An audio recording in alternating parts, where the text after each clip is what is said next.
the biggest addition in the NFC East, in my opinion, Darius Slay. No question.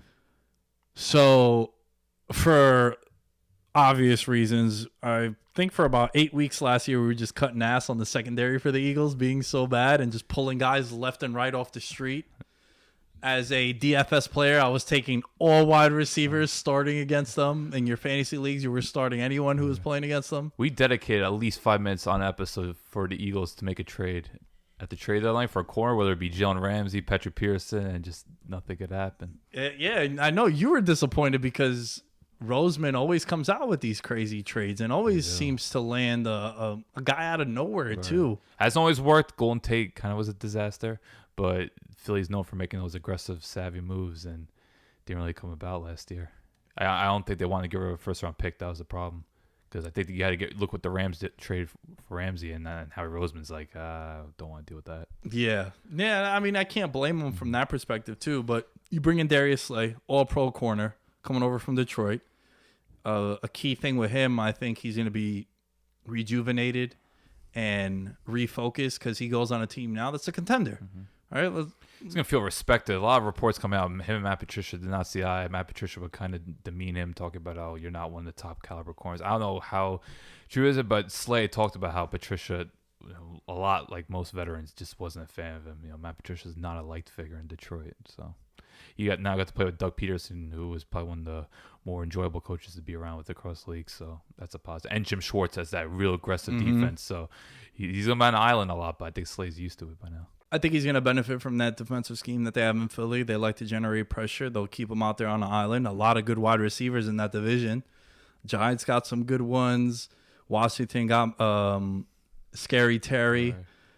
Cowboys, obviously, now. They get CeeDee Lamb also, so that's another weapon. When healthy, I feel like Amari Cooper always lights up the Eagles since he's been there. Oh, yeah. I know he wasn't healthy for the division decider, but I just recall Cooper just killing double moves, whether it be Jalen Mills or Ronald Darby, whoever it may be. Jalen Mills last year came back from injury, and that was like such a big addition for the Eagles, and he's also a guy who's really, really suspect. Big addition. But I think when you look at that division and you look at some of the offenses and some of the receivers in particular, and then you look at the NFC, there's a lot of big-name wide receivers that the Eagles are going to have to play, and you need a corner. It was a position that was a huge need for you.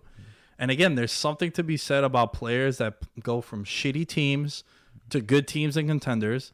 I made this analogy way back in the day in the MLB when Justin Verlander went to the Astros. I was like, I was telling Boss, I'm telling Tim, dude, this guy is an ace.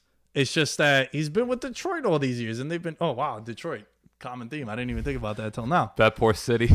But it's like, if you play for a shitty-ass team all those years, then all of a sudden you go on a team that's projected, if you look at the win total and you look at their odds to make the playoffs, to be a playoff team, I think you're going to have a little more like juice in your step. Exactly. So I think for me, Darius Slay going over to the Eagles is my biggest addition in the NFC East. Right.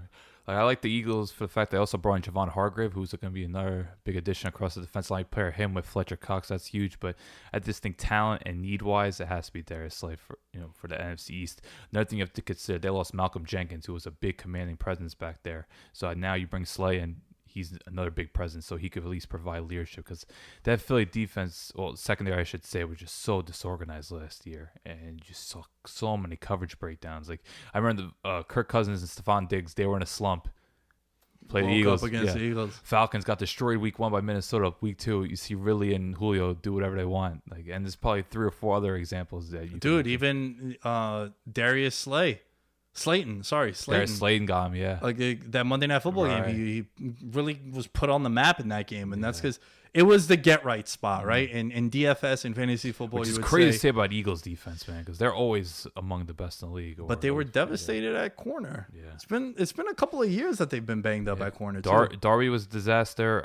Sidney Jones is just too slow. We talked about that's a guy that got hurt coming out of college too. He never really recovered. So they've been trying. Now you get someone that's established. I think that's what whenever a team has like a long flaw, it's just at some points like, look, we need to make an aggressive move, we need to address this, and that's why I really like this move, because it's been like that for years. Even when they won the Super Bowl, that secondary was suspect. It's just they were riding on that crazy front four, and I think now it's just they can't rely on it as much because you also have to take into account Fletcher Cox is for 30 years old, Brandon Graham. Like, these are their two main staples. They're both getting older. Even though Derek Barnett's really good, and I know Javon Hargrave's going to have a big year, they just need at least someone that secondary you could depend on, and Slay's that guy. So, yeah, I love the move, especially when it came. It's classic Philly.